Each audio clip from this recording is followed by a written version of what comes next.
근데 우리 코로나 상황이 좀 더 지속되면서 할 수 없이 2주 정도는 일단 온라인으로 해야 되는데, 이 상황이 좀 더 지속되면 이제 이런 상태의 강의는 조금 비효율적일 것 같고요. 이제 뭐 줌을 이용하든 뭐 다른 대체 수단을 이용해서 실시간 온라인 강의를 해야 서로 인터랙티비티가 좀 있을 것 같고요. 뭐 바라보는 거는 한 2주 정도 지나서 상황이 좀 정리된 다음에 우리 실제로 오프라인에서 인터랙티브하게 하는 게 제일 좋겠지만, 우선은 일단 2주 정도 이렇게 한번 더 해보도록 하겠습니다. 뭐 학생 여러분들도 이렇게 설명 듣는 게 좀 쉽지 않겠지만, 우리 교수진들도 이렇게 설명하는 게 너무 힘든데, 어쨌든 우리 이제 슬기롭게 이 상황을 극복하기 위해서 좀 더 참고 우선은 2주 정도 이렇게 해보고, 상황을 봐서 뭐 진짜 실시간으로 하든 오프라인을 하든 우리는 좀 더 두고 보도록 하죠. 자, 그럼 간단하게 우리가 지난주 수업 내용을 리뷰하고 그 다음에 이번 주 진행하도록 하겠습니다. 네, 지난 시간에 우리가 과학, 공학, 기술 이 세 가지 개념을 구분해봤죠. 우리가 이 개념을 구분한 이유는 우리가 배우는 과목의 제목인 창의적 공학 설계에 있어서 이 공학은 어떤 의미인지 좀 더 이제 자세히 알기 위해서 우리가 배웠는데, 잠깐 리마인드를 해보면 우선 과학이란 무엇인가 하면 어떤 법칙과 이론을 찾아내는 자연에 대한 호기심이었어요. 그죠? 어떤 특정한 목적이 있는 게 아니라 그죠? 자연에 대한 이제 호기심, 그 호기심을 풀고자 하는 인간의 이제 욕망이었죠. 여기 비해서 우리는 이제 기술이라고 했을 때는 어떤 제품과 연결돼서 현재 어떤 불편함, 현재 어떤 니즈를 채워줄 수 있는 어떤 제품을 만들기 위해서 어떻게 했나요? 과학에서 이미 찾아놓은 법칙과 이론을 조합해서 그로부터 새로운 제품을 만들어서 니즈를 해결하는 것이 기술이었죠. 자, 그래서 엔지니어링, 그러니까 공학은 뭐였는가 하면 그 사이에서 어떤 프로세스를 만들고 설계하는 과정이라고 했어요. 따라서 공학은 과학과 기술 사이에 있을 거고요. 그죠? 그러면 기술은 과학을 이용한다고 했지만 대부분의 경우는 공학을 이용해서 기술을 하기도 하겠죠.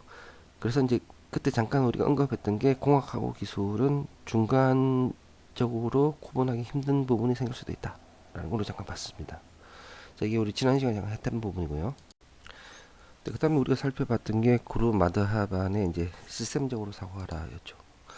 구루 마드하반이 말한, 우리가 그때 이제 우스갯소리로 이제 소위 말하는 공돌이 마인드, 이제 공돌이 마인드를 가져야 된다라고 했는데, 이때 이제 공돌이 마인드라는 이제 우스개의 핵심은 뭐냐면, 우리가 사고하는 방식만 바꿔도 이제 공학적 설계를 하는 데 있어서 도움이 된다는 거였고, 그래서 메서달러지 역할을 할 수 있다는 게 이제 핵심이었죠.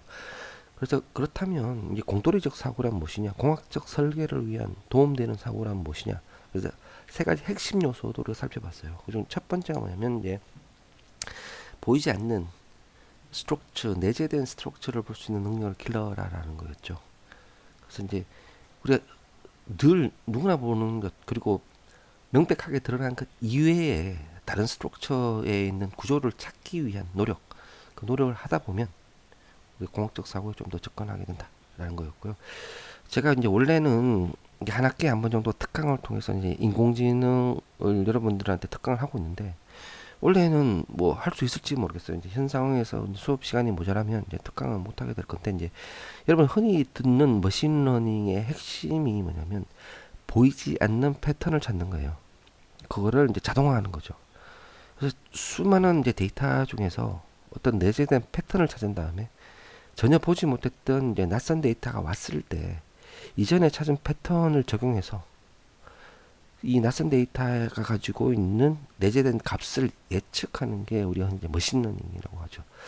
그래서 이렇게 내재된 거를 찾는 거는 여러 가지 공학 측면에 있어서 앞으로도 계속 보게 되는, 여러분이 계속 접해야 되는, 공학 쪽을 하게 되면 계속 접해야 되는 부분이라고 이제 생각하시면 될 것 같고요. 두 번째가, 그러니까 세상은 항상 제약 조건이 있어요. 어떤 컨디션이 있는 거죠. 그러니까 내가 현재 할 수 있는 게 모든 방법을 다 쓸 수 있다, 그런 가정에서 어떤 솔루션을 찾은 거는 별로 의미가 없죠. 왜냐하면 모든 솔루션을 가지고 있다는 상황은 거의 일어날 수 없는 상황이죠. 리소스는 항상 한계가 있기 때문에 그 한계에도 극복하고 그 한계에 적응해서 어떤 설계를 할 수 있는 경우, 예를 들면 뭐 우리가 어떤 디바이스를 만들든지 이 디바이스가 주로 운영되는 환경이 영하 50도인데 지금 뭐 영상 40도에서 최적으로 돌아가는 디바이스를 만들어 봐야 아무 쓸모가 없는 거죠. 따라서 알래스카의 혹한지에서 뭐 돌아가는 거랑 아니면 아프리카 열도에서 돌아가는 거랑 디바이스는 그 제약 조건에 맞춰서 만들어야 될 것이고요. 마찬가지로 현재 우리가 몇 개의 리소스를 가지고 있는지를 가지고 우리가 이제 자원을 해야 되는 거죠. 뭐 이번 코로나 사태도 보세요. 우리 사실 방역에서 제일 좋은 건 뭔가요? 우리가 구제역 때 어떻게 하나요? 가축들을 완전히 막아버리고 살처분하고 뭐 그래버리죠. 그렇지만 이거는 사람들 방역에는 쓸 수 있는 방식이 안 돼요. 그 모든 방식을 다 쓸 수 있다라고 하면 사실은 전염병만 막자, 감염병만 막자라고 했을 때 제일 좋은 방법은 구제역에 쓰는 거죠. 그렇지만 자유국가, 그리고 자유국가라는 컨스트레인트, 자유국가 할 수 있는 일 없는 일. 뭐 예를 들어서 이제 뭐 대만의 사례를 보면 이제 마스크 유통을 국가가 독점해 버렸죠. 그래서 이제 마스크를 잘 극복했지만 나름대로 이제 좋은 사례지만 다른 자유국가에서 하기는 힘들죠. 그 유통을 독점할 수가 없잖아요. 그래서 이제 우리가 흔히 베스트 프랙티스라는 거는 그 누가 했다. 예를 들어 뭐 지역을 완전히 봉쇄해서 어느 나라가 뭐 컨트롤을 잘 했다라고 하더라도 우리나라가 따라할 수는 없어요. 우리는 자유민주 국가이기 때문에. 그래서 이제 많은 사람들이 대한민국이 만약에 현 상태에서 극복을 잘한다라면 베스트 프랙티스가 될 수가 있을 거다라고 얘기하는 이유는 뭐냐면 현재 어쨌든 우리가 쓰는 방식은 극단적인 방식이 하나도 없이 자유민주주의 국가에 쓸 수 있는 방식을 쓰고 있고 이 상태에서 어느 정도 통제를 하고 있기 때문이죠. 마찬가지로 이제 여러분들이 어떤 솔루션을 찾았을 때 야 나 솔루션 찾았어 라고 기뻐할 게 아니라 어떤 제약 조건을 극복하고 그런 솔루션을 찾았을 때 그때 이제 기뻐해야 되는 거죠. 그게 남에게도 도움이 되는 거고. 그 다음 세 번째가 뭐였는가 하면 이제 트레이드업이었어요. 트레이드업이 뭐였는가 하면 세상에 공짜는 없다 였죠. 한 가지를 얻게 되면 다른 한 가지를 희생을 해야 되죠. 예를 들어서 여러분이 뭐 택시를 타요. 아주 편하죠. 그렇지만 뭐하고 트레이드업을 하느냐 여러분이 요금을 더 내야 되죠. 그러니까 비용을 지불해야 됩니다. 뭐 반대로 여러분이 버스를 이용하면 불편하죠. 그렇지만 돈은 절약되죠. 따라서 세상에 항상 트레이드업이 있고 여러분이 어떤 솔루션을 낼 때 이 솔루션이 가진 어떤 특성을 극대화하면 다른 특성 중 하나가 극소화될 수 있는 가능성이 생기는 거죠. 따라서 하나를 얻으면 다른 하나가 희생될 수 있다는 걸 항상 생각을 하고 한 가지에만 매몰하면 안 된다는 거죠. 그래서 어떤 트레이드업 지점에서 서로를 절충할 것인가를 항상 생각하는 그런 사고를 해야 된다. 뭐 이렇게까지 정리할 수 있겠습니다. 네, 그렇다면 우리가 이제 사고 방식에 있어서 인문적, 과학적, 공학적 사고 방식의 차이가 뭐냐에 대해서 좀 생각을 해보죠. 우선 인문적 사고와 과학적 사고에서 가장 큰 차이는 현상을 해석하느냐, 현상을 설명하느냐에 달려 있죠. 우리 해석은 우리 interpretation이라고 하고 설명은 explanation이라고 하죠. 이 두 개의 차이가 뭐죠? 현상을 우리가 인문적 사고에서 현상을 해석한다 하는 거는 데이터가 수집되면 수집된 데이터를 가지고 우리가 이해한 것을 표현하고 싶어요. 따라서 데이터를 현상을 해석한다라고 하면 데이터가 그 데이터를 접한 어떤 분석가가 자신이 이해한 것을 말로 표현하는 거죠. 그렇지만 이러한 해석은 새로운 자료가 나타나면 새로운 해석이 추가될 수도 있고 수용될 수도 있어요.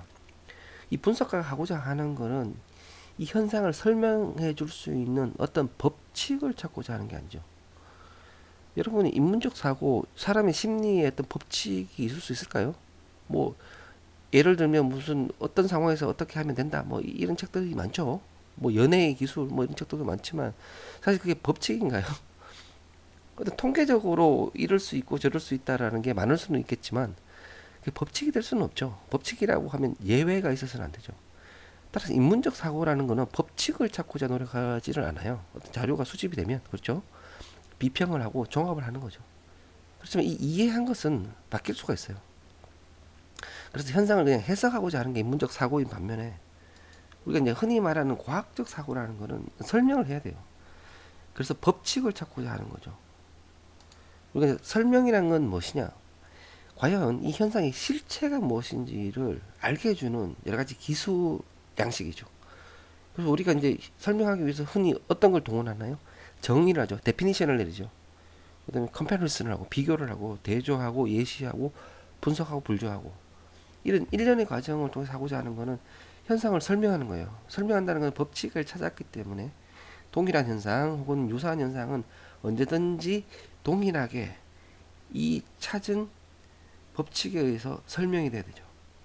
그래서 인문적 사고의 이제 프로세스하고 달리 과학적 사고를 하기 위해서 먼저 이제 데이터를 관찰했으면 가설을 수립해야죠. 하이퍼세스를 수립을 해서 이 가설이 맞는지를 검증을 하고 이 가설이 맞아 들어가면 어떻게 하나요?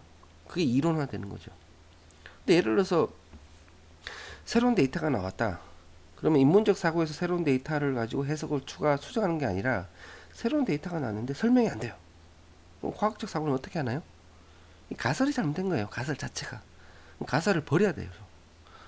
가설을 버리게 되면 새로운 가설을 수립하게 되고 새로운 가설을 검증해서 맞으면 그게 새로운 이론이 되죠. 그래서 기존 이론을 완전히 버리고 새로운 이론으로 새로운 현상을 설명해야 되고 항상 설명이 돼야 되죠. 근데 이게 반드시 이렇지 않은 현상이 있죠. 그게 뭐냐면 여러분이 양자역학을 들어보셨는지 모르겠는데 사실 현재까지의 자연 현상은 뉴턴이 발견한 뉴턴 물리학으로 모든 게 다 설명이 됐죠. 그래서 우리는 이 대단한 천재인 뉴턴의 물리학을 가지고 모든 걸 설명해 왔는데 이걸로 설명이 안 되는 세상이 있어요. 가시 세상보다 더 작은 세상, 이 미시 세상에 있는 이 전자의 파티클에 있어서는 뉴턴 물리학이 전혀 들어맞지는 않죠. 그래서 새로운 가설이 수립됐는데 이게 보어죠. 보어와 하이젠베르크에 의한 양자역학의 이제 가설이 수립돼서 이 양자역학을 적용하면 그 미시 현상이 설명이 돼요. 그렇지만 양자역학은 우리의 또 가시 세상은 전혀 설명을 해줄 수가 없어요. 지금 양자역학과 뉴턴 물리학을 둘 다 아울러 수 있는 이론은 존재를 안 하죠.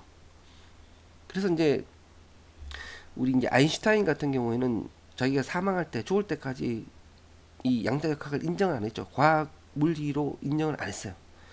어쨌든 과학적 사고라 하면 하나의 이론이 나와서 이 이론이 모든 현상을 설명해 줄 수가 있어야 되는데 그렇지 않으면 원래는 가설을 버려야 되죠. 그 이제 딜레마가 지금은 이제 뉴턴 물리학과 양자역학인 거고 어쨌든 과학적 사고라는 거는 이렇듯 현상을 설명하고자 하는 거지 해석하고자 하는 건 아니죠. 법칙을 찾고자 하는 거. 그럼 공학적 사고는 뭔가요? 다 필요 없죠. 어떤 문제가 존재하고 그 문제를 해결하려고 하는 거죠. 법칙을 찾을 필요도 없죠. 그냥 문제만 해결하면 돼요. 우리가 앞서 기술 공학이 과학하고 가장 차이 나는 부분이 어떤 문제를 해결하고자 하는 문제 해결 지향점이었죠. 따라서 과제가 존재하면 이 과제를 해결하는 설계를 하고 이 설계가 과연 문제를 해결했는지만 검증하면 돼요. 그럼 끝인 거죠. 그래서 제가 얘기했지만 나중에 우리가 아두이노로 이제 실제로 실습을 해볼 때 아두이노 우노는 부품도 몇 개 없고 이 자체의 어떤 뭐 설계를 아주 잘했다든가 공학적으로 뭐 기술을 현란하게 썼다라는 측면을 보는 게 아니라 종합적인 공학적 사고를 했는지를 볼 거고요. 그래서 아두이노로 어떤 문제를 해결할 건지 왜 아두이노로 그 문제를 해결함으로써 어떤 베네핏이 우리한테 돌아오는지를 종합적으로 사고했는지를 가지고 여러분이 평가받게 될 거예요. 따라서 나중에 이제 팀을 짤 때도 예를 들면 프로그램을 아주 잘하는 친구들끼리만 모였다. 그럼 오히려 점수가 낮을 수도 있죠. 이게 종합적인 사고를 했는지 측면을 같이 봐야 되기 때문에 뭐 프로그램 잘한다 아니면 회로도를 잘했다 라는 것만으로는 평가하지 않는다. 요걸 또 기억해 줬으면 좋겠네요.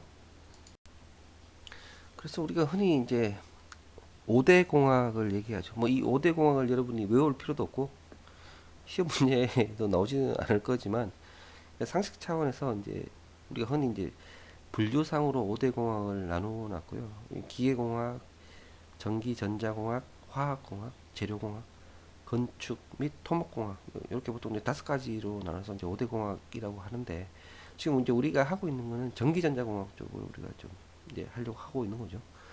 어쨌든 이제 공학이라는 거는 각각 분야에서 어떤 문제점을 해결하고자 하는 거다라는 거고, 따라서 뭐 건축 및 토목공학은 이 해결하고자 하는 문제는 좀 더 높이 쌓을 수 있는 빌딩.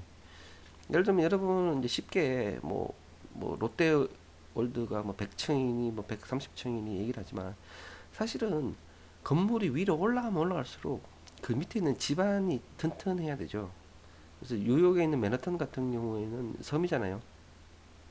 그 지반이 튼튼하지가 않죠. 그래서 예를 들면 100층 이상을 쌓으려면 그 아랫단에 있는 안만으로 되지 않은 이 무른 지반을 어떻게 하면 지탱할 수 있느냐라는 게 과제가 되는 거죠. 그걸 해결하기 위해서 뭐 콘크리트 시멘트로 밑에 보강 작업을 한다든지 이러한 새로운 또 이제 물리학을 이용한 법칙이 들어가야 되는 것이고, 뭐 재료도 마찬가지, 화학도 마찬가지이고, 여러 가지 이제 분야에 따라서 이 공학이 들어간 거죠. 이 5대 공학을 알아두시고, 뭐 시험에 안 나오지만 외워두시면 좋죠. 자, 그러면 이제 최종적으로 공학 설계에 대한 최종 데피니션, 정의를 내려보도록 하죠. 뭐 자꾸 왜 우리가 이제 용어에 집착하느냐 뭐라고 생각할 수도 있겠지만, 어쨌든 이제 모든 것의 기본은 우리가 뭘 하고 있는지에 대한 그 용어의 정의에서부터 출발하기 때문에, 우리가 뭐 창의적 공학 설계를 한다 하면서 공학 설계가 뭔지, 창의가 뭔지, 우리 아직 창의에 대해서는 데피니션도 안 내렸어요. 그럼 창의가 뭔가요? 생각해 본 적 있어요? 어쨌든 이 과목의 이름이 창의적 공학 설계이기 때문에 우리는 창의가 뭔지, 공학 설계가 뭔지를 정확하게 알아야 우리가 뭘 배우는지를 알 수가 있게 되는 거죠. 그래서 이제 어쨌든 최종적으로 우리가 공학 설계에 대한 정의를 내려봅시다. 이 정의는 ABES이 내린 정의예요. ABES는 이제 미국의 교육 인증 기관이죠. 보통 이제 뭐 대학교 순위 매기고 하기도 하는 이제 기관인데, ABS는 주로 이제 공대 쪽의 순위를 많이 매기죠. 우리도 이제 이 ABS에서 이제 순위를 매기는 대학이 그렇게 많지를 않은데, 이제 서울대학교 뭐 카이스트 정도가 이제 공학 쪽에서 이제 ABS 순위를 매기고 있고요. 이 ABS 이 내린 정의에 따른 이 공학 설계란 뭐냐면, 일단 공학 설계는 프로세스예요. 그렇죠?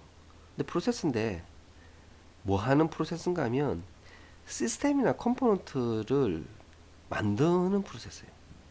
그렇죠? 근데 시스템이나 컴포넌트를 왜 만드냐?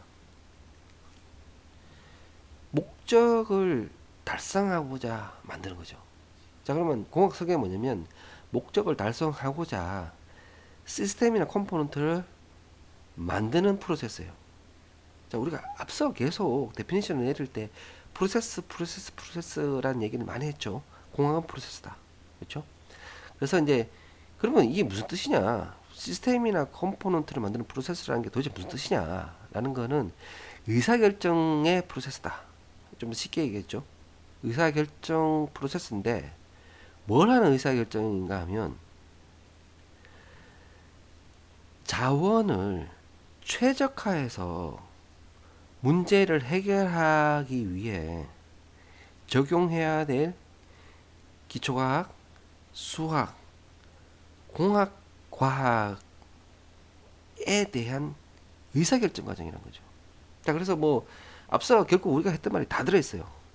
그래서 이제 공학 설계는 시스템과 컴포넌트를 개발하기 위한 프로세스인데, 그냥 개발만 하면 되는 게 아니라 의사결정을 통해서 어떤 기초과학을 할 건지, 어떤 수학을 할 건지, 어떤 공학을 할 건지의 판단을 할 때 있어서 가장 중요한 판단은 뭐냐면 자원을 최적화해서 문제를 해결한다는 거죠. 그래서 여러분이 이제 공학 설계를 할 때 그냥 프로세스다라고 하면 안 되고, 프로세스 내 시스템과 컴포넌트 찾는 프로세스 돼 자원을 변환해서 최적화할 수 있도록, 그래서 문제를 해결할 수 있는 것도라는 최적화라는 말까지 같이 들어가야만 공학 설계에 대한 완벽한 데피니션이 되죠.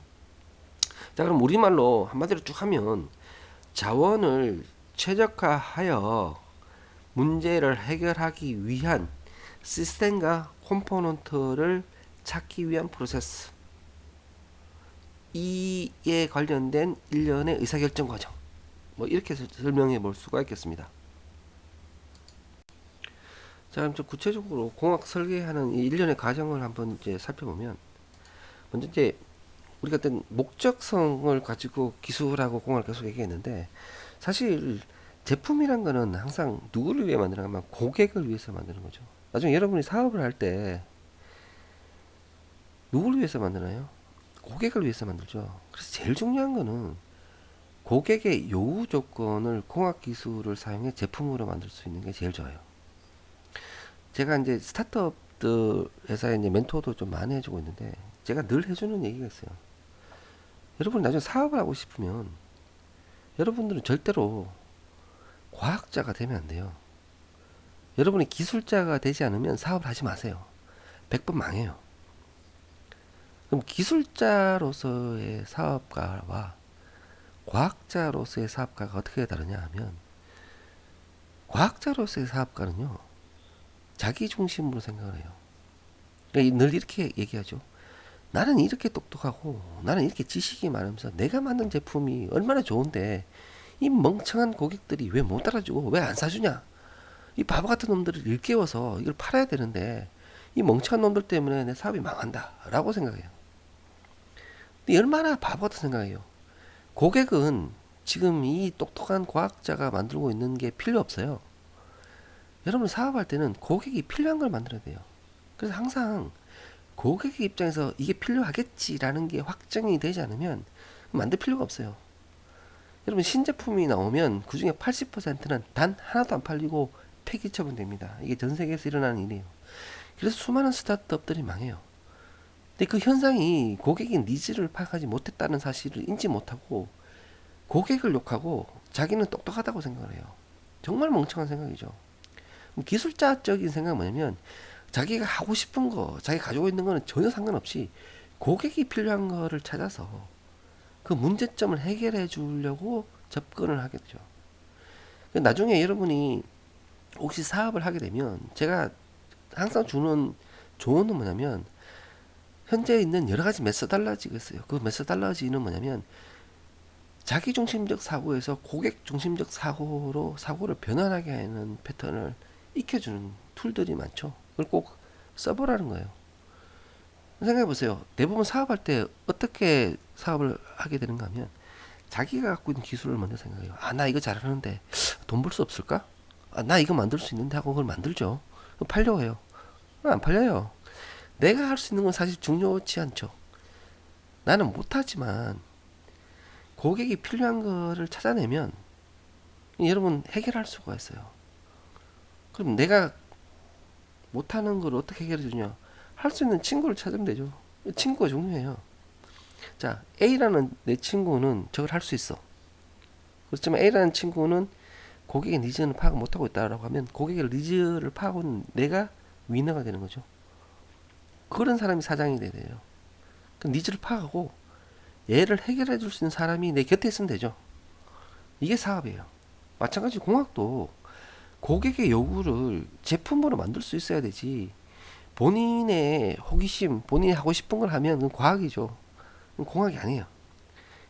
제가 앞서 왜 누누하게 이거를 설명드렸는가 하면, 나중에 여러분 일상생활에 있어서도 여러분이 기술자적으로 사고를 해야 되는 부분이 많죠.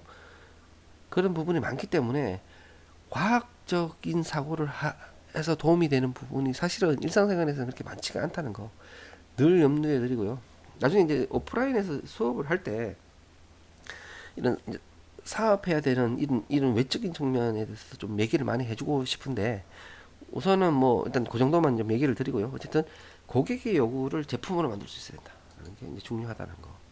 그 다음에 어쨌든 단편적이 아닌 통합적으로 운영하기가 중요하고, 우리가 처음에 마다하반의 시스템적 사고에서 컴포넌트로 보라고 했지만, 이 컴포넌트끼리 서로 조합이 되면 어떤 걸 만들 수 있는지를 종합적으로 사고하라는 거를 우리가 얘기를 했죠.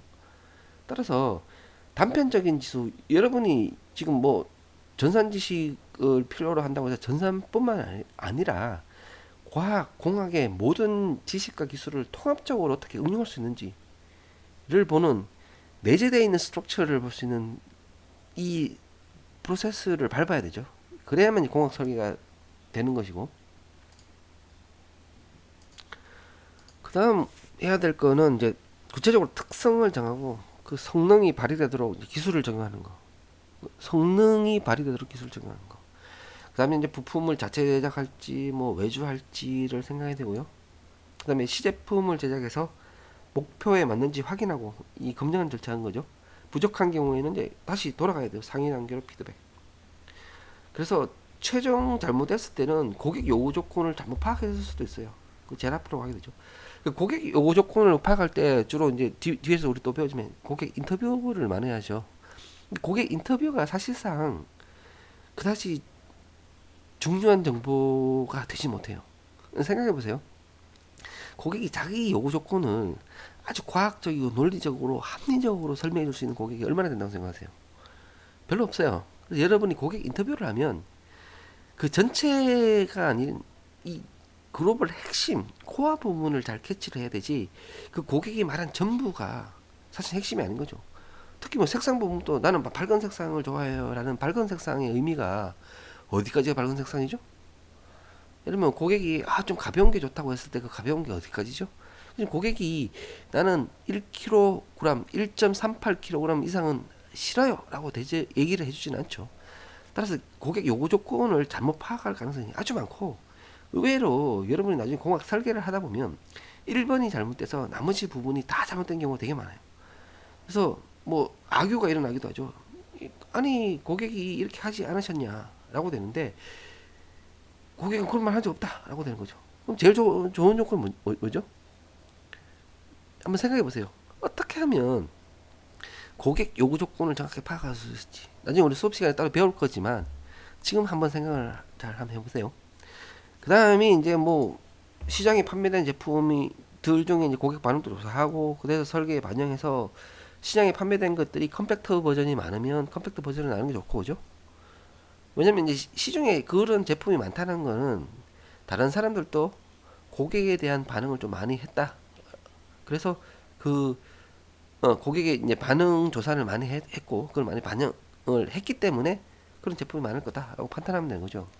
자, 여러분이 이제 공학 설계 과정을 좀 지루하게 느낄 수도 있고 뭐 아두이노 하나로 보실 수도 있는데, 이 공학 설계 과정을 좀 즐기면서 할 수 있는 방법 하나는 어떤 창업을 한다라는 생각을 해보세요. 그러니까 여러분이 이 과정을 하는 이 수업 시간 자체에 나는 창업을 했고 이 창업을 했는데 고객의 니즈를 파악해서 이 니즈를 그 파악된 니즈를 해결해 줄 수 있는 제품을 만들어서 이걸 어떤 사업화하겠다라는 마인드로 들어와서 이 수업을 즐기면 나름대로 재밌어요.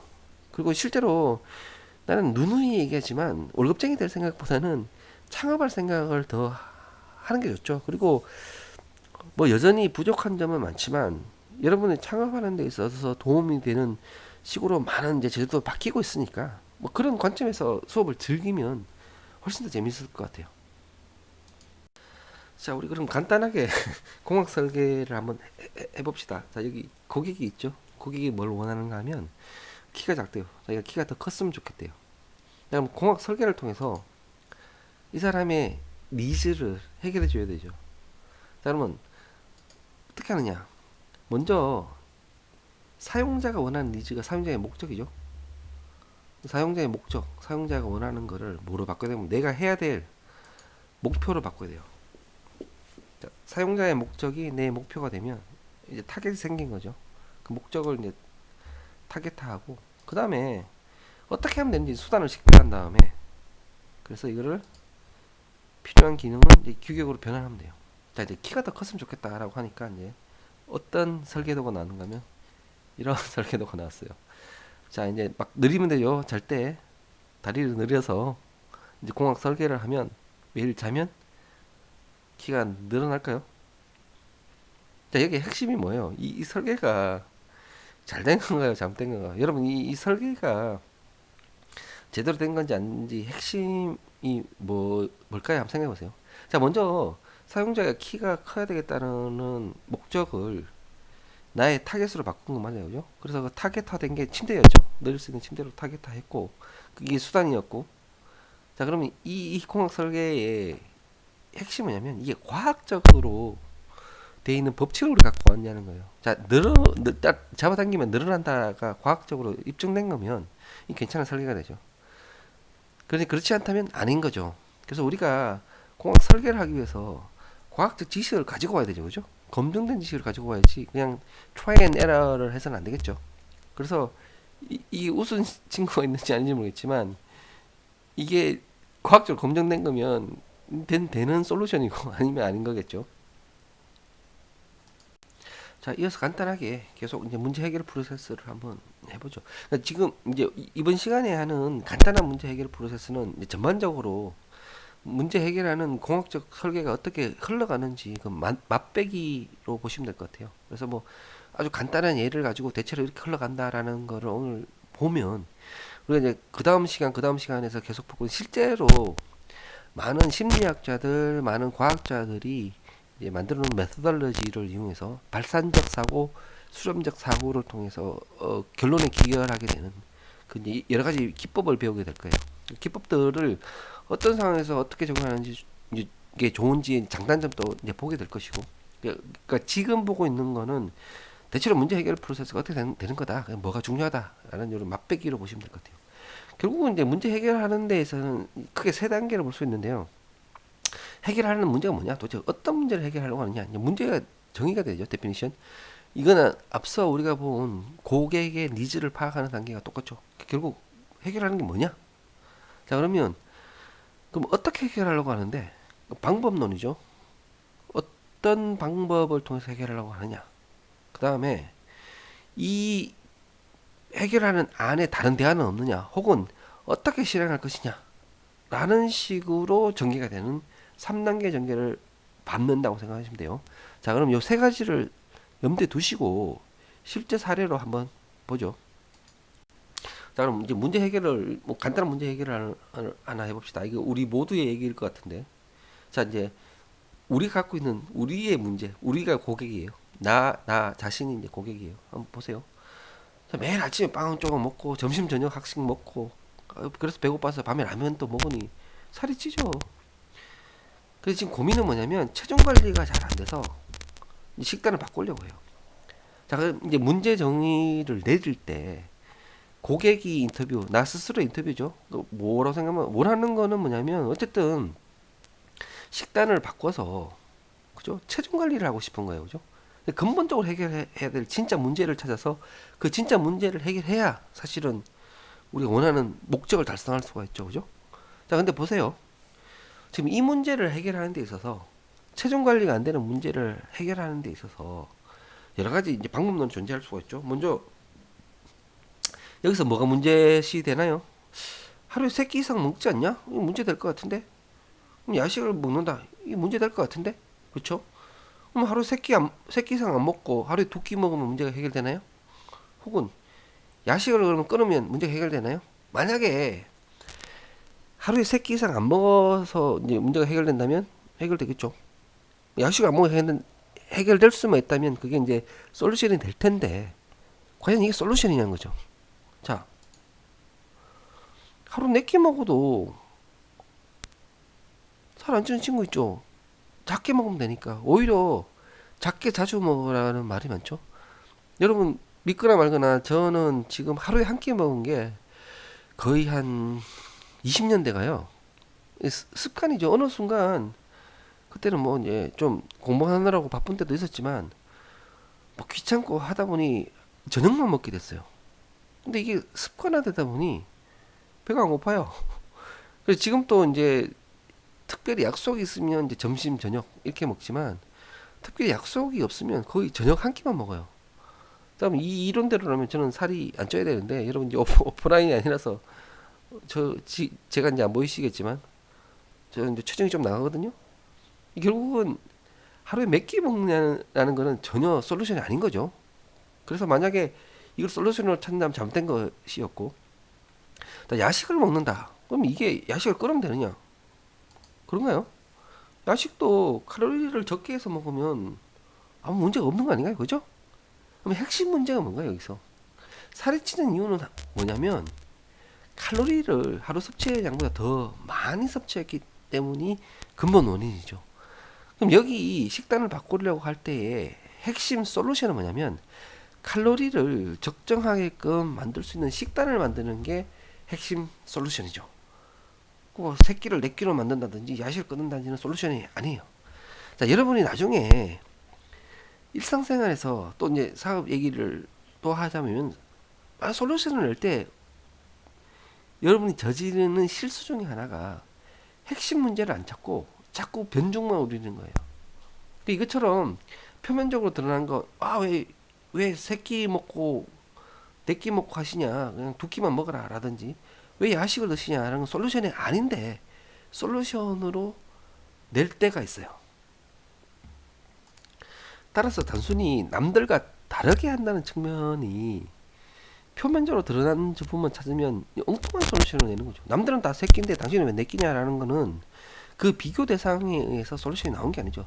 남들은 A 킬로칼로리를 섭취하는 당신은 왜 B를 하느냐 라는 게 핵심인데, 표면만 놓고 보면 시스템적으로 사고하지 않게 되면, 그 내재된 스트럭처를 안 보게 되면 표면만 보게 되죠.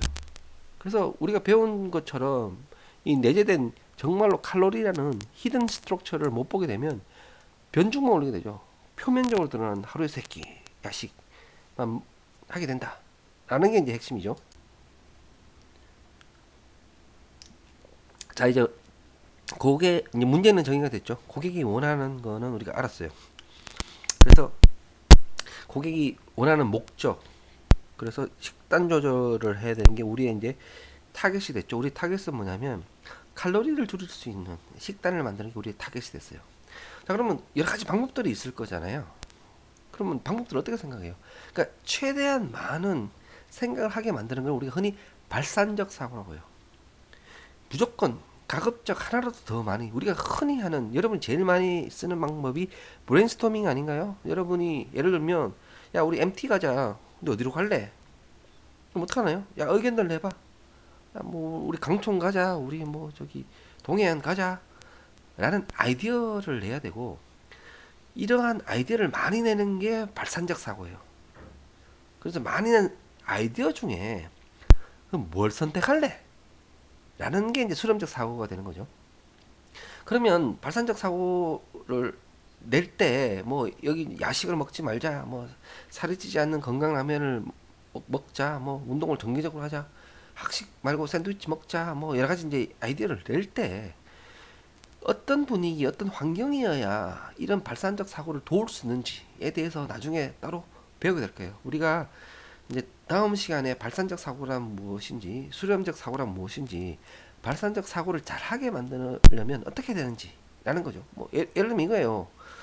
여러분 누가 이제 사회를 보는데 이제 야야 MT 가자, 어디로 갈래 하는데 어떤 친구가 야 우리 남해에 가자. 근데 사회자가 야 너 바보냐? 그 몇 시간 걸린 줄 알아? 라고 한마디 해요. 그럼 분위기가 어떻게 되나요? 싸늘해지죠. 아무도 얘기를 안 하려고 하겠죠. 그래서 누가 어떻게 리드하느냐에 따라서 발산적 사고가 원활하게 되는지 안 되는지가 정해지죠. 그래서 이제 어떻게 하면 발산적 사고를 잘 할 수 있는지는 나중에 따라 볼 것이고, 어쨌든 이제 대안 도출을 하기 위해서 먼저 발산적 사고를 해서 여러 가지 이제 아이디어를 도출하죠. 자, 그러면 여러 가지 사고가 지금 일단 도출됐어요. 그래서 뭐 아이디어가 막 넘쳤어요. 자, 그럼 이 중에 선택을 해야 되잖아요. 뭐가 가장 적합할지. 자, 이때 뭐가 가장 적합할지 선택하는데 도움 주는 메서달러지가 바로 수렴적 사고예요. 그래서 이 생각만 내면 뭐예요? 이제 선택해야 되는데 다 할 수가 없잖아요. MT 가자고 했는데 남해 가자, 동해 가자, 서해 가자 했는데 세 군데 다 갈 수가 없죠. 그러면 한 군데를 골라야 되는데 왜 그럼 남해를 골라야 되는지, 왜 동해를 골라야 되는지 그 이유가 명백해야 되겠죠. 남들이 다 납득할 수 있는 거. 자, 이런 것들을 수렴적 사고라고 하고, 어떤 수렴적 사고가 있는지는 우리가 이제 뒷부분에 다시 이제 보게 될 거예요. 자, 그러면 여기는 어떤 식으로 이제 골랐는가 하면 이제 비교를 해봤죠. 야식을 안 먹으면 어떻게 되느냐면 에너지 부족할 텐데, 살이 찌지 않는 건강라면 먹으면 경제성이 매우 낮지 않나? 왜냐면 이 건강라면 비싸니까. 학식 대신 샌드위치 먹으면 섭취량 별 차이가 없을 것 같고 뭐 이런 식으로 나온 아이디어에서 뭘 하고 있나 지금 평가를 하고 있어요. 그죠? 자, 우리가 발산적 사고를 할 때 평가를 하면 이 잘 될까요? 아까 어떻게 되는 사회자가 무슨 바보 같은 소리야 남을 어떻게 가라는 거는 아이디어에 대해서 평가를 해버린 거죠. 그렇죠? 그래서 여러분이 이제 직관적으로 알 수 있는 거는 발산적 사고를 할 때는 평가를 하지 말고 내버려 두는 게 좋을 것 같고, 그죠? 수렴적 사고는 어떤 식이든 평가를 해서 우열을 가려야 돼요. 뭐가 더 나은지. 그렇겠죠? 그래서 결국은 수렴적 사고는 뭐냐면 어떠한 잣대, 어떤 척도를 가지고 각각의 아이디어에 대해서 우열을 고른 다음에 그 중에 하나를 선택하게 하는 거. 그게 바로 수렴적 사고죠. 자, 여기서의 이제 수렴적 사고를 통해서 찾는 방법은 뭐냐면, 검은색으로 돼 있죠. 아침밥의 비중을 늘린다. 뭐, 라는 걸 찾은 거예요. 이게 솔루션이 되면 좋겠지만, 안 되면 다른 솔루션도 찾으면 되지만, 어쨌든 합리적인 공학 설계라는 프로세스를 거쳐서 고객의 니즈를 해결해 줄 수 있는 솔루션을 찾은 거죠.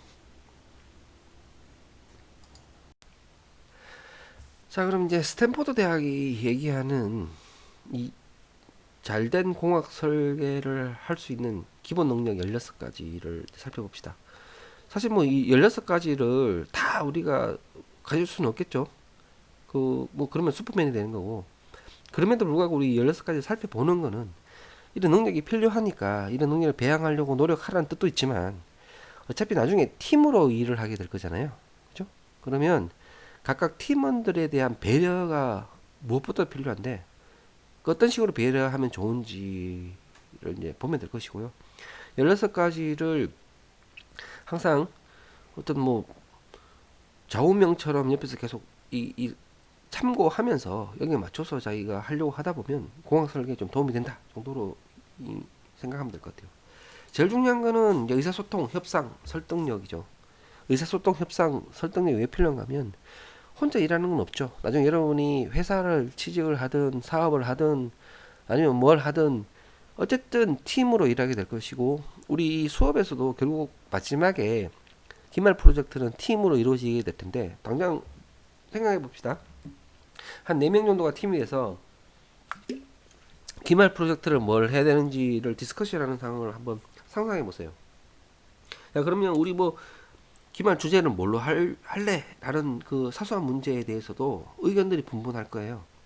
그럼 아까 본 우리 발산적 사고를 통해서 뭐 프로젝트를 A로 하자, B로 하자라는 이제 의견들이 분분할 거고 그 상황에서 모두가 합의할 수 있는 그런 합리적인 결론을 도출하려면 무엇보다도 의사소통이 중요하죠. 그래서 민주적인 절차로 우리가 결국 결론을 내렸다라고 모든 팀원들이 생각하게 되면 자기들 팀원들 모두가 즐거운 마음으로 프로젝트에 참여할 수 있지만 그렇지 않다면 문제가 심각하죠. 누군가의 독선에서 주제가 정해지면 같은 프로젝트를 하더라도 하고 싶은 마음이 당연히 안 들겠죠.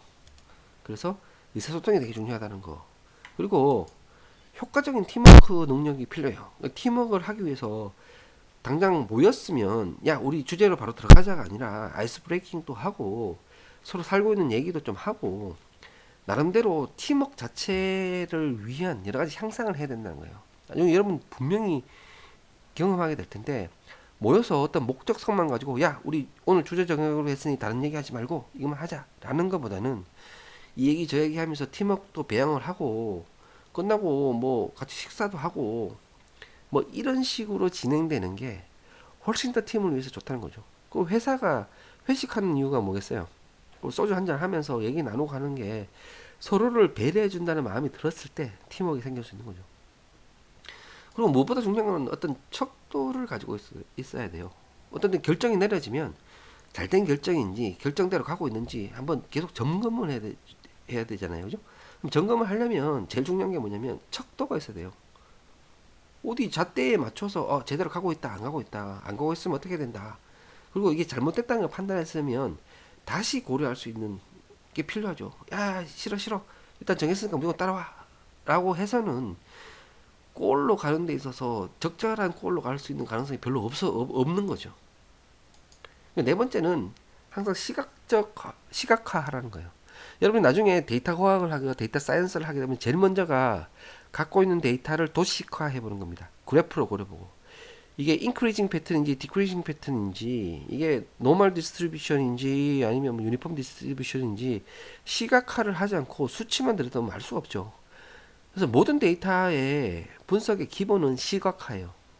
시각화를 못하는 게 문제지 시각화해서 도움이 안 되는 부분은 없죠. 항상 시각화를 해야 된다. 그래야 많은 사람들이 공동된 생각을 할 수가 있는 거고 쉽게 생각할 수가 있는 거죠. 그 다음 창의력과 직관적인 능력을 배양하라. 창의력이 무엇인지의 데피니션은 우리가 아직 안 내렸죠. 그럼 과연 창의력하고 직관력이 노력한다고 되는 거냐 라는 부분은 우리가 다음에 다시 한번 살펴볼 텐데 어쨌든 창의력, 직관력을 배양하자. 그 다음에 정보 탐색이 중요한 거는 뭐 두말할 필요가 없죠. 구글링을 잘하고 검색 엔진을 잘 활용할수록 다양한 자원을 활용할 수 있을 거고 자원이 100개가 있는데 그중에 한두 개만 활용하는 사람이랑 자원을 충분히 활용한 사람이랑 그 결과물은 완전히 좀 달라지겠죠. 그 다음은 뭐냐면 이제 기술을 구분해내야 되고 그 다음에 전문적인 변화를 받아들이는 능력이 들어가야 된다라는 부분이 되게 좀 중요한 것 같아요. 그 다음은 분석 능력이 들어가야 된다라는 거, 종합을 위한 분석 능력이 들어가야 된다는 거. 그 다음에 이제 수학적 모델을 만들 수 있는 능력은 정말 중요해요. 여러분 우리가 저도 이제 강의를 여러분하고 자연어를 통해서 하고 있죠. 한국말을 통해서 우리말 단어를 통해서 하고 있잖아요, 그죠? 사실 자연어는 상당히 모호해요. 동일한 단어가 서로 다르게 인식할 수가 있는 거죠. 내가 예를 들어서 설명할 때, 여러분 이건 되게 쉬워요 라고 했을 때, 여러분이 생각하는 쉽다는 정도랑 제가 생각하는 쉽다는 정도가 일치하면 좋은데, 일치하지 않죠. 그러니까 이걸 일치시킨다는 것 자체가 자연에서는 쉽지가 않죠. 가볍다, 어둡다, 밝다, 춥다, 이 모든 것들은 너무나 모호한 개념이죠. 자연어 자체는 모호해요. 그렇기 때문에 수학적 모델을 할 수 있다라고 하면 누구나 이견이 없는 동일한 생각을 할 수 있는 모델이 만들어진 것이고 그 동일한 모델을 통해서 서로 커뮤니케이션을 하게 되면 이견이 없게 되는 거죠. 그래서 가급적 가능하다면 수학적 모델을 하는 게 되게 좋다는 거고 수학적 모델이 반드시 클로즈드 폼이 된 어떤 공식을 찾으라는 의미보다는 수치화하고 정량화해서 서로 이견이 없는 자연어보다 더 나은 모델을 해보라 라는 의미로 이제 이해하면 될 것 같아요. 그리고 이제 종합적으로 할 수 있는 경제, 사회, 환경적 문제를 종합화해서 생각할 수 있는 생각. 그 다음에 통합적으로 볼 수 있는 체계적 사고. 좋은 말로 다 나오죠. 그 다음에 불확실한 문제를 정확히 규정하라 라는 거는 계속되는 문제가 우리가 문제를 데피니션을 내리고 그 데피니션을 해결할 수 있는 솔루션을 찾을 때 이 커뮤니케이션 할 때의 모호성을 줄이고 정확하게 커뮤니케이션 할 수 있는 방법, 논하고 모두 일맥상통한다라고 보시면 될 것 같아요. 뭐 여러 대안도 고려해서 비교 평가할 수 있는 척도가 필요한 것이고요. 그 다음에 지속적으로 문제 해결 방법을 습득할 수 있어야 된다. 이게 좀 체계적이 된다라는 부분. 그 다음에 아이디어를 창조할 수 있는 능력. 여전히 앞서 창의력, 아이디어가 뭔지에 대해서는 말은 안 했지만 기존 사고를 깨서 기존 사고에서 벗어나 새로운 사고, 우리가 흔히 out of the box라는 얘기를 많이 하죠. 늘 고정된 사고가 아닌 그 고정된 사고에서 벗어날 수 있는 사고를 하라라는 거고. 그럼 문제점 발견하고 테스트하는 능력을 통해서 계속 조율하고 좀 더 좋은 방법을 찾아야 되는 거는 좀 당연한 이 과정인 것 같고요. 자, 다시 말씀드렸지만 이 16가지를 모든 사람이 배양할 수는 없어요. 하지만 역할을 정해서 팀원 중에 각각 4명이 있는 팀원 중에 각각 4개씩의 이 능력 16가지를 받은 다음에 우리 각자가 이렇게 행동하고 있는지 점검은 해줄 수 있죠. 예를 들면 뭐 사회본 친구가 1번부터 4번을 맡았다라고 하면 중간에 의사소통을 깨는 친구라든지 중간에 팀워크를 깨는 친구가 있다라고 하면 야 우리가 지금 2번을 위반하고 있으니까 제대로 하자라고 복돋아 줄 수 있는 것이고요. 예를 들면 뭐 그 13번부터 16번을 맡은 친구 같은 경우에는 어떻게 할 수 있나요? 야 우리 지금 대안을 고려하고 있니? 안 하고 있잖아. 한번 해보자 라든지 야 좀 더 아이디어를 내보자 라든지 라고 격려해 줄 수가 있는 거죠. 그래서 이 네 팀이 각각 4가지를 맡아서 각각의 체크 포인트처럼 우리가 하고 있는 점검표로 활용을 한다라고 하면 좀 더 공학 설계를 쉽게 할 수 있는 부분이 될 수 있어요.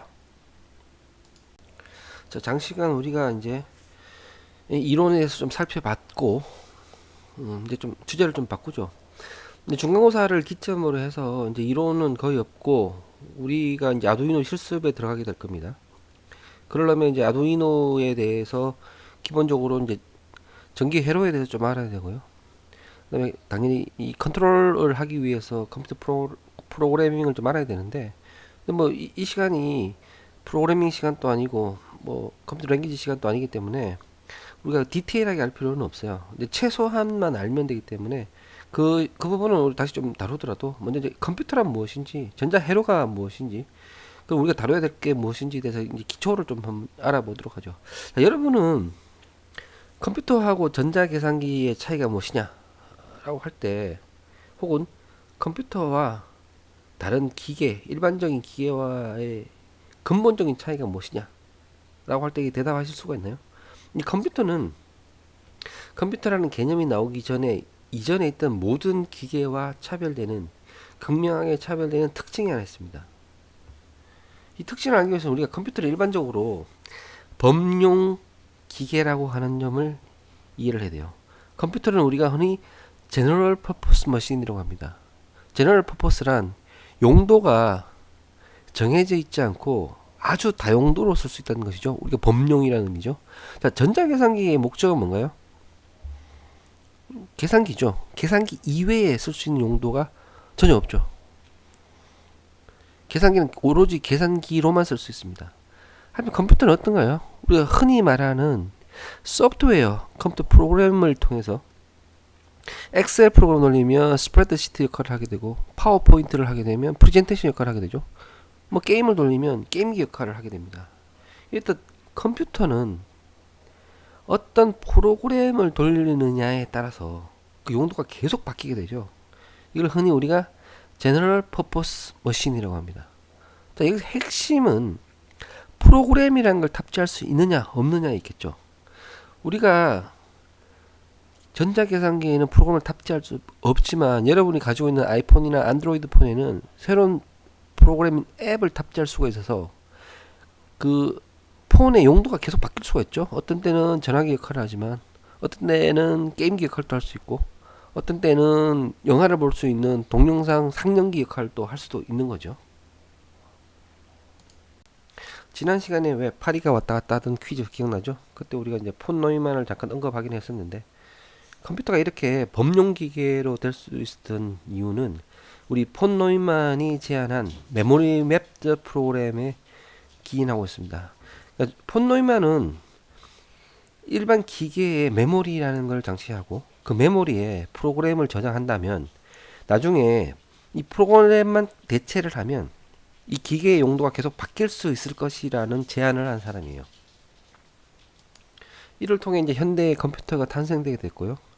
지금은 뭐 거의 당연한 것처럼 받아들일 수가 있지만 기계에 메모리가 존재를 하고 그 메모리에 프로그램이 들어가서 그 프로그램 자체가 기계의 목적을 담을 수 있다는 생각은 쉬운 발상이 아니죠. 이런 창의적 발상으로 인해서 현재의 범용 기계가 등장하게 되었고, 이 메모리에 담기는 프로그램을 만드는 방법이 현재 우리가 흔히 쓰는 이제 고급 언어들, 예를 들면 C 언어라든지 요새는 파이썬을 많이 쓰지만 이런 언어를 통해서 기계가 알아들을 수 있는 기계어로 이제 코딩을 해서, 그래서 이제 컴퓨터의 목적을 계속 바꿔 쓰는 이런 식의 범용 컴퓨터가 만들어졌죠.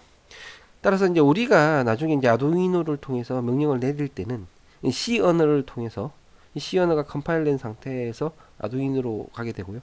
그럼 아두이노는 거기에 맞춰서 목적이 계속 바뀌게 되죠. 아두이노의 마이크로 컨트롤러에도 이제 당연히 메모리가 들어 있고요. 그 메모리에 우리의 프로그램을 담게 됩니다. 그러면 계속 아두이노가 그 목적을 바꾸게 되겠죠. 그래서 아두이노를 컨트롤할 수 있는 프로그램을 만들고 컴파일 한 다음에 아두이노에 있는 메모리에 우리의 프로그램을 적재하고 그 다음에 실행을 하면 아두이노는 우리가 원하는 동작을 하게 되겠죠. 그래서 일반적인 이제 컴퓨터 아키텍처는 여러분이 잘 아시다시피 중앙 처리 장치라고 불리는 센트럴 프로세싱 유닛이 있고, 이 센트럴 프로세싱 유닛이 처리하기 위한 메모리, 그 프로그램 담겨 있는 메모리가 있죠.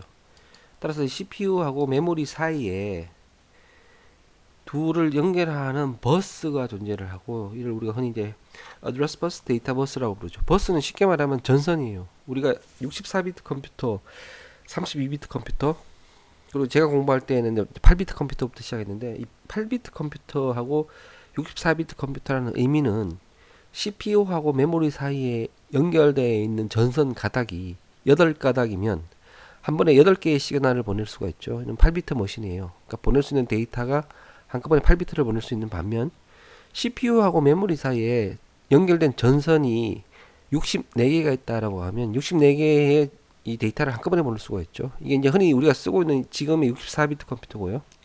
이 CPU하고 메모리 사이를 연결하는 이 전선을 우리가 흔히 버스라고 부릅니다. 실질적으로 이제 컴퓨터가 동작하기 위해서는 메모리에 들어있는 프로그램을 CPU 안에 있는 레지스터에 옮겨야 돼요. 레지스터는 램보다는 조금 더 빠른 메모리로 생각하시면 돼요.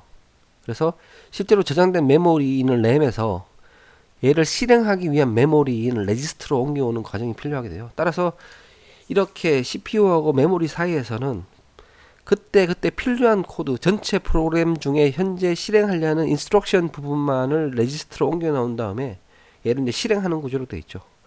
뭐 대용량 같은 경우는 외부 스토리지도 이용하도록 되어 있고, 어쨌든 중요한 거는 컴퓨터에는 메모리가 존재하고 그 메모리에는 프로그램이 들어가서 원하는 목적을 위한 다용도로 쓸 수가 있으며, 여기 들어있는 메모리는 CPU로 옮겨와서 이제 실행하게 되고, 아두이노도 당연히 이제 프로세싱 유니트가 들어있죠. 센트럴 프로세싱 유닛이랑 우리가 이제 흔히 이런 걸 합쳐서 마이크로 프로세싱 유닛이라 하는데, CPU 역할을 하는 프로세싱 유닛이 들어있고요. 그리고 아두이노에도 메모리가 들어있습니다. 이 각각이 어떤 부분인지는 우리가 실제 이제 아두이노를 시작할 때 좀 더 자세히 좀 설명을 드리겠습니다. 그리고 이제 여러분이 원래는 이제 학교에서 그 아두이노 키트를 대여해주고 한 학기 동안 한 다음에 이제 배속하기도 했었었는데, 이제 두 가지 점에서 좀 문제가 있어요. 일단 아두이노 키토를 2명이나 그 3명, 4명 정도가 한 조를 이루어서 보통 이제 2명에 하나 정도로 지급하게 되는데요.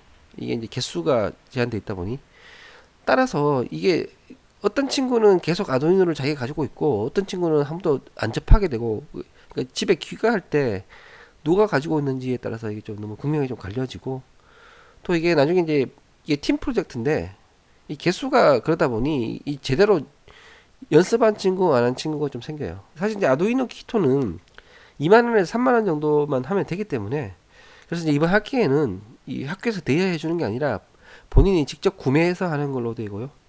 근데 이게 이제 아두이노 우노 키트가 종류가 워낙 많아요. 그래서 이게 지금 정확하게 모델명을 제가 찾을 수 있으면 모델명을 알려드리겠는데, 만약 모델명을 정확하게 못 찾게 되면 근접한 걸 하나 사셔야 돼요. 그러면 이제 그 없는 부품이 좀 있을 수 있는데, 없는 부품은 따로 구매를 하시면 되는데, 어쨌든 이게 2에서 3만원 사이 왔다 갔다 하니까 최종 한 2만 5천원 정도가 소요된다고 생각하시면 될 것 같고, 한 학기 동안 하면서 여러분이 좀 더 애착을 가지고 본인 거라고 생각하고 실습을 하면 되기 때문에, 뭐 여러분이 커피 몇 잔 안 마시면 되는 돈이니까, 그래서 이제 이번 학기부터는 본인이 직접 구매할 거고, 어떤 걸 구매할지는 제가 다음 수업 시간에 이제 그다음 아두이노를 하기 시작할 때 다시 이제 설명드리도록 하겠습니다. 지금 이제 여러분이 보고 계신 게 지금 진공관입니다. 지금은 뭐 진공관을 볼 일이 없죠. 왜냐면 지금은 트랜지스터를 이용해서 컴퓨터를 만들기 때문에. 이제 진공관 다음 세대가 트랜지스터고, 이제 트랜지스터가 나오기 전에 이런 대형 크기의 진공관을 위해서 이제 0, 1비트를 이제 표시하기도 했죠. 예전에 아주 초창기의 컴퓨터는 진공관을 이용해서 이진 표기를 한 컴퓨터를 만들었었고요. 지금 오른쪽에 보고 계시지만 이 400개 정도의 진공관으로 이루는 컴퓨터를 하기 위해서도 차지해야 되는 공간이 지금은 뭐 대형 냉장고 한 2개보다 더 컸죠. 여러분들이 지금 프로그램을 하다가 프로그램상의 실수나 오류를 찾는 걸 흔히 디버깅 한다고 하죠. 디버깅 한다는 말의 어원이 이제 어디서 나왔는가 하면, 보통 이제 지금은 상상도 못하겠지만 예전에는 컴퓨터란 게 작동을 안 하면 둘 중에 하나입니다. 이 진공관이 잘 터져요. 진공관이 터졌거나, 혹은 이 진공관이 들어있는 이 공간에 벌레가 들어간 거예요. 근데 벌레가 들어가면 진공관이 터지겠죠. 그래서 아침마다 뭘 해야 되는가 하면 이렇게 문을 열어놓고 이 벌레가 끼인 데가 있는지를 찾아냈습니다. 그래서 벌레를 제거하는 게 디버그죠. 그때 유래된 말이 이제 지금까지 쓰고 있는 게 디버그예요. 그 프로그램이 잘못되면 프로그램 잘못 찾는 게 예전에는 이제 벌레를 찾는 거 같은 거였죠. 그 말의 유래가 될 정도로 어쨌든 진공관은 차지하는 부피는 상당히 컸죠. 그 다음 시대가 트랜지스터가 되면서 아주 획기적인 일들이 계속 발생하게 됩니다. 그 다음에 이제 우리가 지금 사용하고 있는 트랜지스터를 보고 계시는데요. 이 트랜지스터가 이제 기본이 되는 소재는 실리콘을 이용하게 되죠. 여러분 우측 상단에 보면 이 실리콘이 가진 이 전자를 보게 되시는데 가장 바깥층에 있는 전자가 몇 개인가요? 4개죠. 예, 여러분 화학 기억나시는지 모르겠지만 이 체외곽 전자의 개수에 따라 이 전자를 전류를 잘 흘려보내는 도체와 그렇지 않은 이제 부도체로 나누게 되는데 이 실리콘은 체외곽 전자가 딱 4개밖에 없죠. 그래서 잘 보내지도 잘 보내지지도 않는 딱 반의 역할을 하는 이제 반도체 역할을 하게 됩니다. 여기서 보면 이 NPN이라는 글자가 보이는데 하나는 실리콘에서 불순물을 통해서 전자가 하나 더 많게 만들고요. 하나는 실리콘에 불순물을 넣어서 전자가 하나 더 적은 효과를 만들어서 둘 사이에 전류를 통해서 그 전류의 흐름 방향을 바꿀 수 있게 만든 게 이제 반도체고, 여기에 대해서는 좀 더 자세한 거는 이제 수업 시간에 다시 이제 설명을 드릴 거고요. 어쨌든 현재는 이러한 이제 트랜지스터를 이용해서 컴퓨터를 만들고 있기 때문에 예전의 진공관에 비해서 아주 큰 집적도로 컴퓨터를 만들 수 있다 라고 생각하시면 되고, 이 트랜지스터 역할은 스위치하고 증폭기 역할을 할 수 있다. 스위치의 역할은 뭐냐면 전류를 흘려보내거나 전류가 흐르지 않게끔 할 수 있는 역할을 할 수 있고요. 또 하나는 입력된 전류가 증폭돼서 나올 수 있게 하는 역할을 할 수 있습니다. 현대의 트랜지스터는 집적돼 있죠. 이런 하나의 인테그레이티드 된 칩에 여러 트랜지스터가 들어있습니다. 여러분 컴퓨터에 당연히 이런 집적화된 이제 트랜지스터가 들어있고요. 여러분 CPU에는 여러분 쓰는 이제 노트북이 있을 텐데 그 CPU에는 대략 몇 개 정도의 트랜지스터가 있는지 짐작이 가세요? 아까 우리 이제 진공관 크기도 봤는데 잘 모르겠죠. 우리 이제 현재 트랜지스터 크기는 약 14나노미터 정도 됩니다. 14나노미터라고 하니까 잘 감이 안 오죠. 14나노미터가 어느 정도 크긴가 하면 적혈구의 5분의 1 크기입니다. 따라서 트랜지스터 하나 크기가 우리 적혈구의 5분의 1 크기로 들어있으니까 여러분의 컴퓨터에는 대략 최소 10억 개에서 약 20억 개 정도의 트랜지스터가 집적되어 있어요. 현대 컴퓨터는 예전에 우리가 봤던 이 진공관 컴퓨터하고는 비교가 될 수가 없을 정도의 고집적도가 되어 있기 때문에 그 뭐 처리할 수 있는 능력이라든지 이게 이제 상당히 커져 있죠. 지금 현재 이제 인류가 도전하고 있는 트랜지스터 크기는 약 10나노미터 정도 크기예요. 이제 10나노미터 정도가 되면 이제 어떤 문제가 발생하는가 하면, 여러분 어떤 문제가 발생하는 줄 아세요?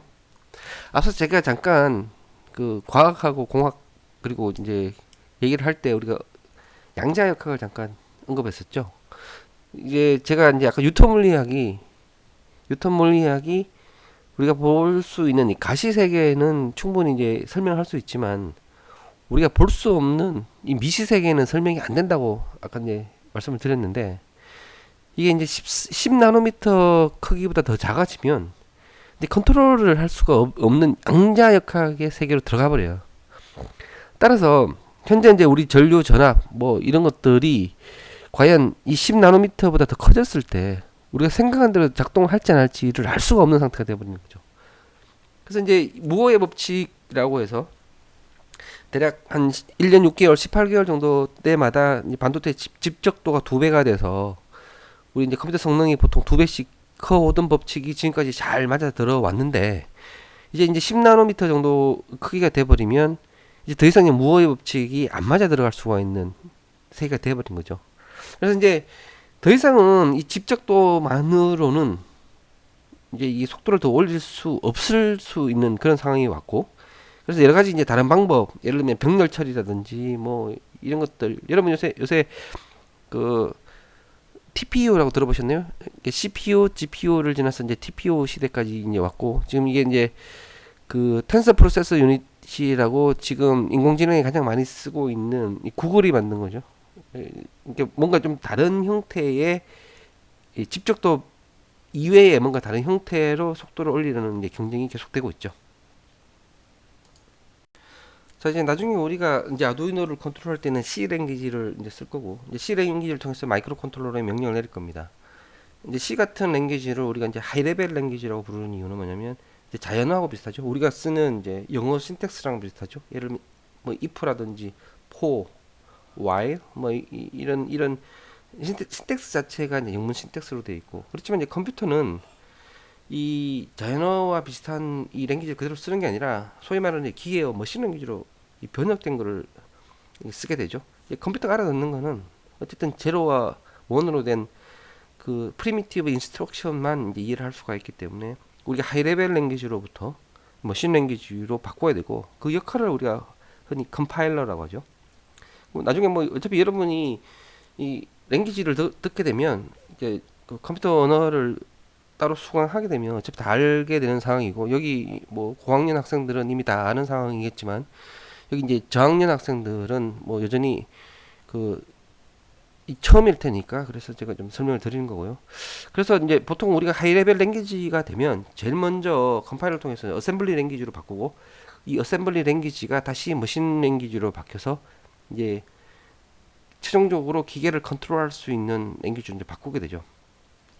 그래서 이제 그 나중에 아두이노를 쓰게 되면 제일 먼저 C 랭귀지로 이제 자연어와 비슷한 영어와 비슷한 신텍스로 된 이제 C 랭귀지를 이용해서 여러분이 프로그램을 하게 되고, 컴파일러를 통해서 어셈블리 랭귀지 그다음 머신 랭귀지로 바뀐 다음에 이 랭귀지가 어디로 가는가 하면 아까 기억나죠? 메모리로 가죠. 그 메모리로 간 상태에서 하나씩 CPU 레지스터로 이제 옮겨가면서 이제 실행이 되게 되죠. 그러면서 우리가 이제 마이크로 컨트롤러를 이제 통제하게 되고, 그 통제된 그 명령에 따라서 이제 뭐 마이크로 컨트롤러는 작동을 하게 됩니다. 나중에 실습을 할 때 주로 그 본인의 노트북을 이용하게 될 거고요. 그래서 이제 실습실에서 하게 되면 여러분 아시다시피 이제 이 실습실에 전원을 끄게 되면 그때 이제 만들어진 템포러리 파일들은 다 지워집니다. 남아 있지를 못해요. 그래서 여러분들이 뭐 실습한 내용 혹은 이제 뭐 유관된 프로그램을 다운로드 인스톨 해 놓더라도 컴퓨터 전원이 꺼지는 순간 이게 다 이제 삭제돼 버리죠. 그래서 노트북을 하나 이제 가져오셔야 되는데 고성능일 필요가 전혀 없어요. 그러니까 어쨌든 그 커뮤니케이션을 아두이노 보드하고만 하면 되고, 이 간단한 이 아두이노를 쓸 수 있는 이 뭐 저거 그 프로그램 인스톨 할 수 있는 정도만 되니까 아주 뭐 성능이 좋을 필요도 없는 그냥 노트북이면 돼요. 그 이제 노트북이 없는 친구는 이게 이제 실습실이 이제 어떻게 배정되느냐 좀 다른데, 지금 뭐 계속 이 상황도 이제 코로나 상황이 어떻게 될지도 모르고 향후에 또 이제 실습실 배정이 어떻게 될지도 좀 모르는 상황이 있다 보니 가급적이 아니라 거의 필수적으로 이제 노트북을 좀 갖고 와야 되고요. 그러니까 노트북이 있어야 이 프로그램을 짜서 아두이노에 이제 우리가 이제 업로드할 수 있으니까요. 그래서 그 이제 실습이 시작되면 그 이제 중간고사 전후가 될 텐데, 그 실습이 시작되면 반드시 노트북이랑 자기의 아두이노 우노 그 보드를 항상 가지고 와야 됩니다. 근데 그때부터는 뭐 이론 수업은 거의 없어요. 그러니까 먼저 아두이노를 쓰는 방법을 제가 잠시 설명하고 바로 실습에 들어가서 바로 실습하면서 잘못된 점, 뭐 그리고 고쳐야 될 점을 제가 이제 현장에서 바로바로 이제 이 코칭을 할 거기 때문에 이제 그런 식으로 진행된다라고 생각하시면 됩니다. 자, 이제 그 학습 과정에 대해 이제 전반적으로 설명한 거를 서머리하면서 이제 요번 시간을 좀 마치도록 합시다. 자, 우리가 공학적 사고를 돕기 위한 여러 가지 방법론을 본다고 했죠. 아까 우리가 이제 벌써 공학적 사고를 하기 위해 우리가 이제 마드하반이 말한 공학적 세 가지 사고 방식, 그 다음에 우리가 이제 살펴본 게 뭐냐면 이 스탠포드에서 제시한 16가지 뭐 창의적인 방법을 하기 위한 것들, 뭐 이런 것들을 살펴봤고, 이제 앞으로 우리가 살펴볼 것들은 이제 어떤 아이디어를 공학적으로 하기 위한 그 발산적 방법, 그리고 수렴적 사고 방법, 그리고 어떤 메서달러지들이 있는지 한 번씩 살펴볼 것이고요. 그래서 이제 실제로 이걸 실습에 이제 해볼 때, 최초에 제가 이제 지난 시간에 얘기한 것처럼 아두이노의 실습을 통해서 이제 공학 설계 프로젝트를 이제 할 것이고, 그래서 결국 우리가 배양하고자 하는 거는 공학적인 문제를 어떻게 해결하는지 그 능력을 이제 배양하자라는 게 우리 전체의 학습 목표입니다. 제가 이제 여러 번 이 공학적 사고를 설명할 때 기술하고 과학을 비교할 때 그 목적성이 있느냐를 되게 많은 강조를 했었고요. 또 이게 이제 아두이노 실습 자체가 목적이 아니라는 거를 또 여러 번 강조했던 거를 기억하시면 될 것 같습니다. 그, 그, 일단은 인터랙티비티가 없는 상태에서 우리가 지금 온라인으로 수업을 진행했기 때문에, 만약에 이제 수업 과정에 이제 의문점이 있는 학생들은 이제 주저없이 이메일을 주세요. 아니면 뭐 희망사항이긴 하지만 우리가 이제 다음 주를 지난 그 다음 주부터는 이제 오프라인 강의가 될 거니까, 사실은 이제 현장 수업의 가장 좋은 점이 이제 질문이고, 질문을 통해서 이제 모르는 사실을 이제 깨우치는 건데, 지금 이제 거기에 한계가 있다 보니까 우선은 정말 이제 궁금한 점이 있다라고 하면 가급적 좀 묶어서 한꺼번에 이메일을 주셔도 되고, 아니면 우리 이제 수업이 재개될 때 뭐 제일 먼저 Q&A 시간 먼저 가지는 것도 한 방법일 것 같고요. 그 과정을 통해서 이제 우리 이제 지금 못했던 부분을 이제 보충해 나가는 식으로 생각하면 될 것 같습니다. 이제 남은 시간은 우리가 이제 몇 주 정도 더 볼 게 더 이론 부분을 볼 것이고요. 그 다음 시간에는 이제 트리츠라는 걸 보게 될 거예요. 그 트리츠라는 게 뭐냐면 이제 그 소비에트 연방이죠. 지금의 이제 러시아 이전에, 여러분 소비에트 연방을 아세요? 어쨌든 우리가 그때 소련이라고 부르던 시절에 그 특허를 한 4만 개 정도 이렇게 분석해서 나름대로 거기서 공통점을 뽑아낸 그 트리츠라는 게 있습니다. 그거를 우리가 한번 살펴볼 것이고요. 그것도 어차피 공학 설계에 관련된 부분이고, 이와 함께 몇 번 얘기했지만 이제 수렴적 사고 방식, 발산적 사고 방식을 이제 배워서 실제로 나중에 프로젝트에 이제 접목할 때 어떻게 할지를 좀 볼 것이고, 이제 그게 지나면 본격적으로 이제 전류, 전압, 저항 같은 이제 기초적인 이제 회로, 그리고 아두이노의 이제 C 언어 하는 부분을 잠깐 배운 다음에 이제 바로 실습에 들어가게 될 겁니다. 이제 바로 실습에 들어가서 나중에 여러분들이 이제 팀을 짜게 되고, 그 팀을 짜게 되면 실제로 주제를 정할 때, 나중에 이제 기말 프로젝트 주제를 정할 때 수업 시간에 배운 이론을 적용했느냐, 예를 들면 뭐 발산적 방법은 뭘 썼는지, 또 수렴적 방법은 뭘 썼는지를 나중에 기술해야 되고요. 그 부분에 따라서 여러분의 이제 프로젝트의 최종 스코어도 좀 많이 달라지게 될 겁니다. 일단 그 기초 회로에서는 저항 구하는 방법, V equal IR 뭐 이런 부분을 알아야 될 것이고, 이런 부분은 이제 몇 가지는 이제 시험 문제에도 반영이 될 것이고요. 그래서 이런 이론을 좀 익히고, 그 이론을 익힌 상태에서 계속해서 이제 지속적으로 이제 그 실습하는 시간이 될 텐데, 지금 저번 학기에 이제 최종 그 프로젝트의 산출물은 UCC 동영상입니다. 따라서 이제 저번 학기에 여러분 선배들이 했던 UCC 동영상들이 상당히 많이 있어요.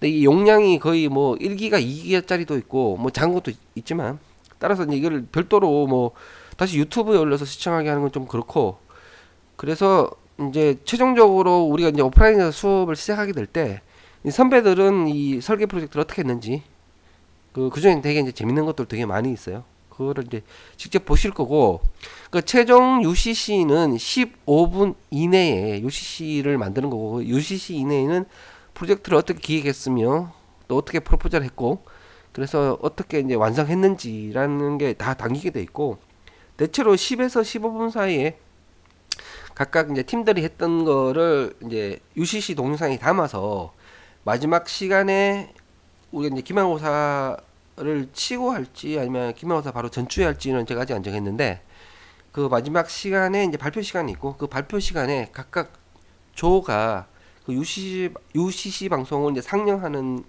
게 이제 최종이고요. 그 UCC 방송을 상영할 때, UCC 동영상을 상영할 때 별도로 뭐 추가적으로 설명할 부분이 있으면 팀원 중에 한두 명이 나와서 이제 추가 설명하는 건 이제 가능합니다. 그래서 최종 프로젝트를 이제 여러분이 발표하는 방법은 UCC가 될 것이고, 따라서 나중에 팀을 꾸릴 때도 프로그램 잘하는 학생, 그 다음에 팀워크를 잘할 수 있는 학생, 가능하다면 UCC를 어느 정도 할 수 있는 학생, 뭐 이런 여러 가지 필요한 스킬들이 골고루 이제 섞인 상태에서 팀을 만든 팀이 더 유리하다라는 점을 한번 좀 말씀드리고요. 따라서 뭐 단순히 나 아두이노를 많이 써봤다 그 사실만으로 점수를 더 많이 받을 수는 없습니다. 그리고 이 제가 이제 오프라인 강의할 때 보여드린 이제 선배들이 했던 여러 가지 프로젝트를 보면 아 이걸 어떻게 진행하면 된다는 데 대한 대충 감이 올 거니까 거기에 대해서는 너무 이제 걱정하지 마시고, 어쨌든 이제 1, 2주 더 진행하는 동안 여러분들 다 각별히 건강에 주의하시고 이제 건강한 마음으로 다시 오프라인에서 정말 좀 활기찬 인터랙티비티가 있는 수업을 좀 했으면 좋겠네요.